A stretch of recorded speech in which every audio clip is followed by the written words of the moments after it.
Hi, I'm Jordan. And I'm Kit.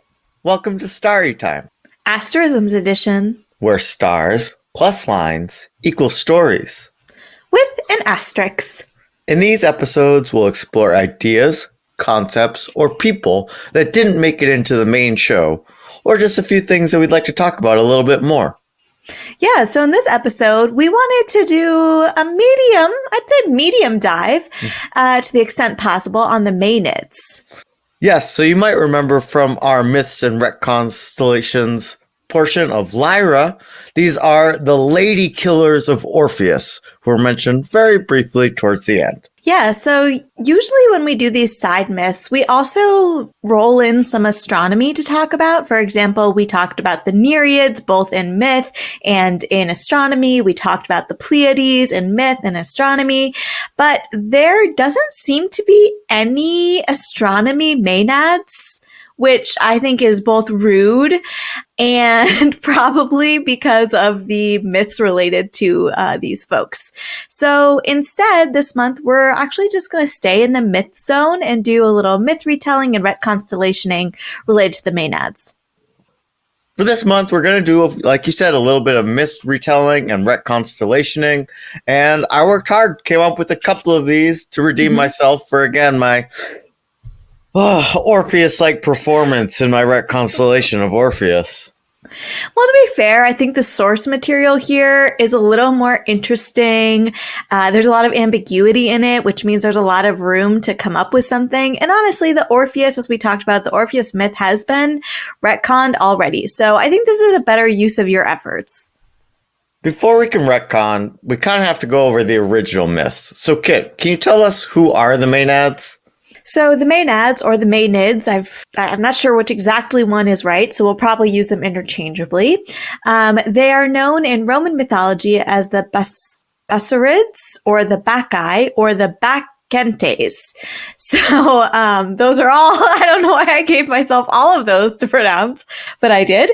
And so these are the followers or priestesses or nymph nurses and or other women who have been possessed by the Greek god Dionysus, who is known in Roman mythology as Bacchus. It sounds like it starts out hard with Maenads, which could also be Maenads, and then it just gets worse with Asterisms and Bacchae and Bacchentes. But I think you really swung for the fences and, gave yourself a challenge and came through. Kit, excellent work. But there seem to be some conflicting ideas about whether the Maenads are willing or unwilling followers, and to the extent to which they are mythical in their own right. But we'll focus more on the mythological elements of these followers of Dionysus. The Maenads are described as frenzied and mad, and they're often depicted with loose hair, bare feet, and wearing a fawn skin. They're also often seen in vase paintings and in other ancient art with snakes and with the thyrsus, which is a pinecone staff associated with Dionysus and also fertility. Speaking of Dionysus, we have met him before during this very season of our podcast. Quests and curses! Yep. All the way back in the myth of Corona Australis, the Southern Crown. Kit, spoilers, I could never forget the myth of Smelly. Dionysus' mother. She may be a central figure in one of these future retconstellations that I've brought to the table today. All right. Yes. So we are talking here about Smelly, also known as Semele. So Smelly. So Semele and Zeus are said to be the parents of Dionysus in some versions of his origin story, of which there are quite a few. And if you remember, this is the story where Zeus falls in love with our precious Semele, and Hera tricks Semele into asking Zeus to show his true form, which promptly causes Semele to burst into flames and burn to death. But, being divine, Zeus is able to extract Dionysus from Semele's womb and sew Dionysus into his leg and be born that way. For more on how that story goes, be sure to check out our Myths and Retcons for Corona Australis. But yes, Dionysus becomes the god of wine, perhaps even the inventor of it, and is associated with fertility, theater, insanity, and ritual madness. Yeah, so he is a very prominent Greek god, which you might have guessed based on all of the different origin stories for him. He has a very, very long history of worship in ancient Greece and in Rome. The Greeks and Romans like to party. There are as many origin stories for Dionysus as there are reasons to get down and party. We like to party. We like to party. We like to party. We like to party. Dionysus is a very interesting Greek god because, as we've discussed, he's definitely quite a mischievous character who is known for pushing the boundaries and rules. He's uninhibited. Mm-hmm. So, kind of an interesting archetype. There's a ton more we could say about the mysteries and cults of Dionysus, but this isn't about him. Not this week. Well, it's sort of about him, but I think it makes sense to table all of the Dionysus specific myths that do not involve the Maenads. We already talked about one of the most famous Maenad myths, which is them tearing apart our guy Orpheus, featured in our Myths and Retconstellation episode 2 weeks ago. Yeah, so that one, if you want to know more about that, go ahead and check out that previous episode. But the second common myth about the Maenads is actually preserved in quite good detail in a play by Euripides titled The Bacchae, which was first performed in 405 BC. Euripides, spoiler alert, loves a good tragedy. Mm-hmm. And guess what? Here's another one to add to the collection. Yeah, Greeks loved their tragedies, is I guess my takeaway. Parties and tragedies. So the myth in somewhat short form goes something like this. Dionysus is living with his mortal family after the death of his mother, Semele. Remember, Semele was mortal. And his mortal family is just so happens to be the ruling family of Thebes. Because, why not? So basically, his mortal family is very dismissive to Dionysus. They're like, you're not a god, you're just a guy. And all of this hogwash that you have about being a god is just, it's not true. It's just all bluster. And Dionysus, at this time, a young god, is outraged by this disrespect. So in some versions of the myth, though not the play necessarily, Dionysus takes off from home and amasses a cult of woman worshippers, and then returns to Thebes, where he finds out that the king of Thebes, Pentheus, who also happens to be Dionysus' cousin, outlaws the worship of Dionysus, which also makes him not exactly happy. In fact, one might even call him super mad. Either way, Dionysus feels disrespected, he feels angry, he is affronted by this entire situation. And so at this point, he essentially, I guess, mind controls all of the women of Thebes and has them join in to his group of Maenads. And it's very important to note here that he mind controls all of them, including the king's mother, who is his aunt. And he turns them all into Maenads, which becomes very important later. So, all of the women of Thebes go up into the mountains and start to party. Party time. Maybe they're with Dionysus' other followers. Maybe it's just them. Unclear. So at this point, the cousin king is starting to get a little concerned. Mm-hmm. And also a little angry. Mm-hmm. That all of these women have sort of abandoned their responsibilities and are out there worshiping Dionysus, which he has outlawed. Seems like a pretty big slap in the face from Dionysus. This is a big feud we got going on here. But Dionysus is not done with his cousin King Pentheus. He disguises himself as a mortal and convinces Pentheus to go to the mountain and kill these frenzied women for worshiping Dionysus, which seems a bit extreme.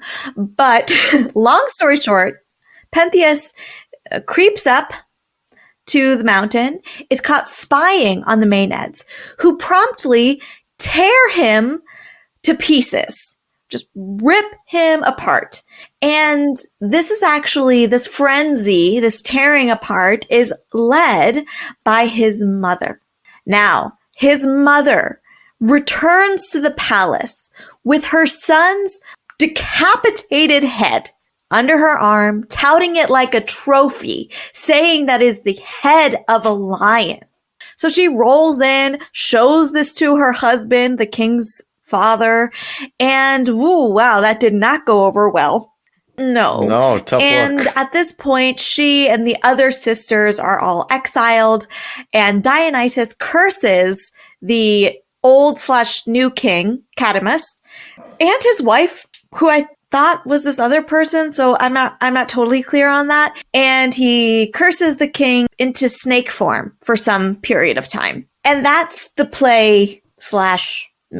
Yeah, this is a pretty bloody play, but I think the interpretation itself is pretty easy. I mean, the Maenads operate as extensions of Orpheus, and they are women unbound by societal gender norms of the time, whether by their own choice or agency or by possession from Dionysus or by wine itself.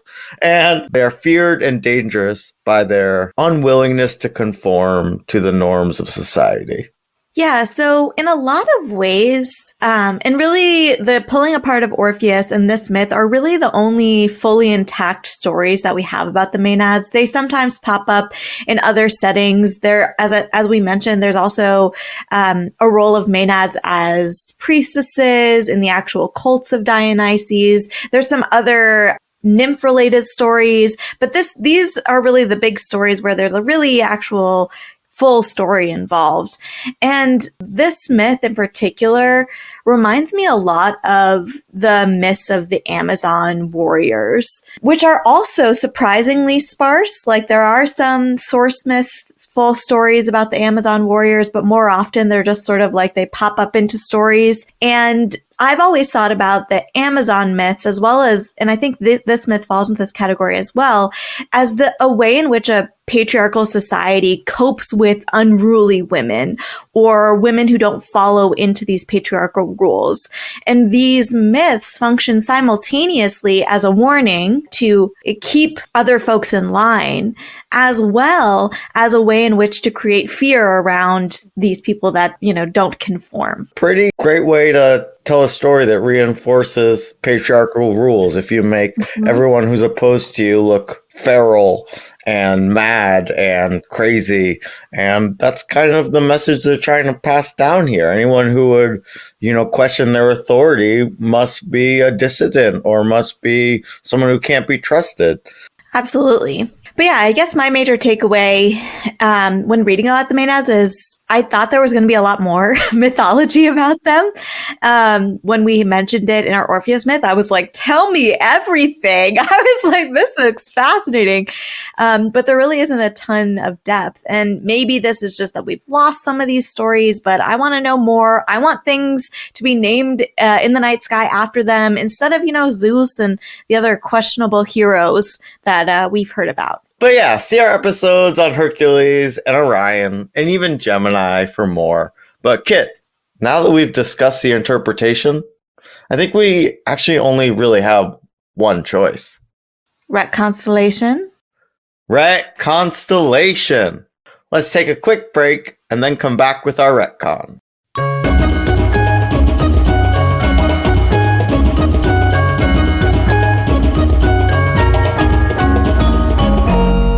Welcome back to our segment Retconstellation.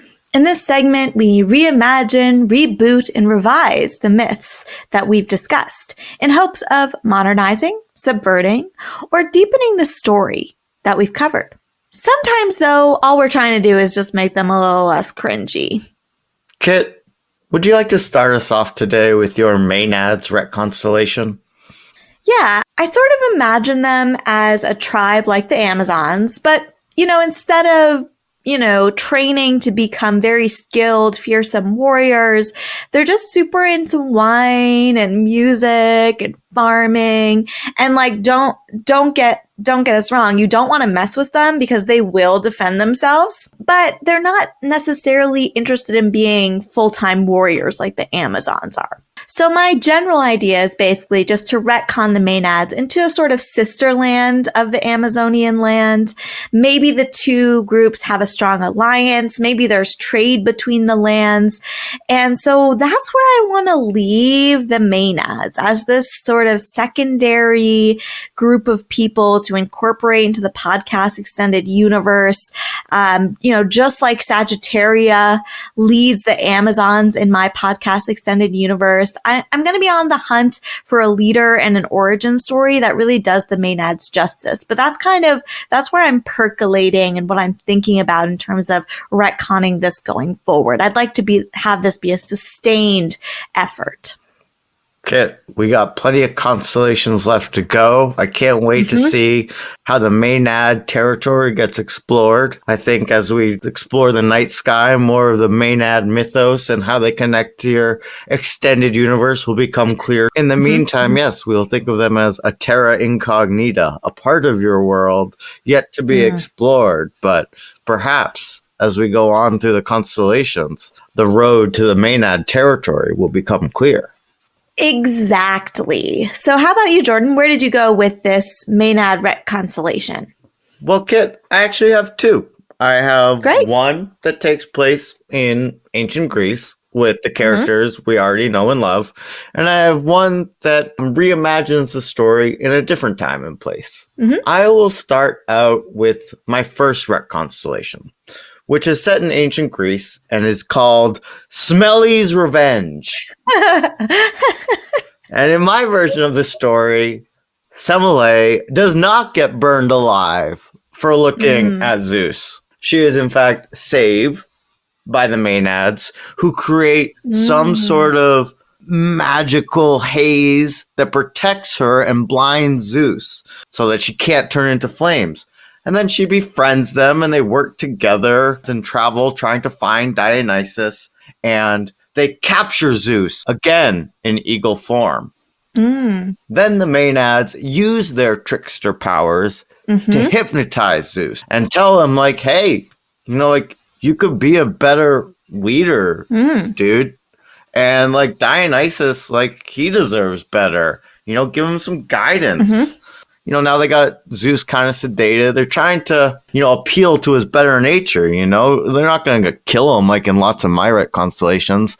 They're just trying to persuade him, sort of like try to do better, And in the last scene of this Retconstellation, Zeus, he promptly wakes up from this hypnotic state, turns from an eagle back into a human, and because of his dumb little bird brain, instantly forgets everything they told him, and everything continues as it always was. Because, Kit, this first one is not a Retconstellation at all. This is a disasterism. Disasterism. Wow. That is new lore, everybody. Disasterism. Wow. Welcome to the pod. That one was a little bit futile, though, so I wanted to give the Maenads credit. So another way I was thinking about them was to change the scene, and I was imagining them sort of as like a telepathic all-woman spy ring, and whatever war you want to put them in is kind of irrelevant. I think in my head it was Cabaret meets Imitation Game, Gothic World War II thing where they like infiltrate Nazi bad guy clubs and take advantage of their dumb-dumbness, and the Nazis think they're really drunk, but they're just pretending because they're telepathic and they're tricking them. And if you notice any similarities to the Amazons in the Of Mass and Matter trilogy, I too saw some connections there. But yeah, I don't think it really matters what war you put them in. Just a sisterhood of spies, may or may not be telepathic. And are they immortal? Who knows? Do they live 100 years? Who knows? And what their powers are, you're going to have to read quite a few books about this spy ring in order to figure it out. So that was my Retconstellation. It sort of twisted the idea that they're crazy and insane and made them the orchestrators of their own fate. Yeah, I like that. I like that idea of being underestimated, being presumed to be, drunk or whatever it is, but instead it's actually them with the power and the control and the ones that are sort of manipulating the strings. Yeah, it definitely shifts the locus of power for sure. Kind of got a little WandaVision, a little Jean Grey. It's a little bit of that kind of vibe, but a group of them that all work together. Like Black Widow, something like that. Exactly, yeah. Miss Romanoff herself. So get at me, Marvel, if you want any help with the Maenads spin-offs. Your characters stick around for lots of different wars. This might be perfect.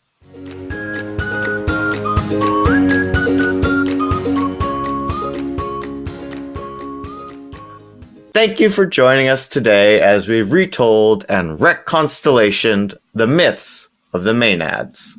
This has been Kit. And Jordan. Sisters, lovers of stars and stories. And we'll see you next time. On Starry Time.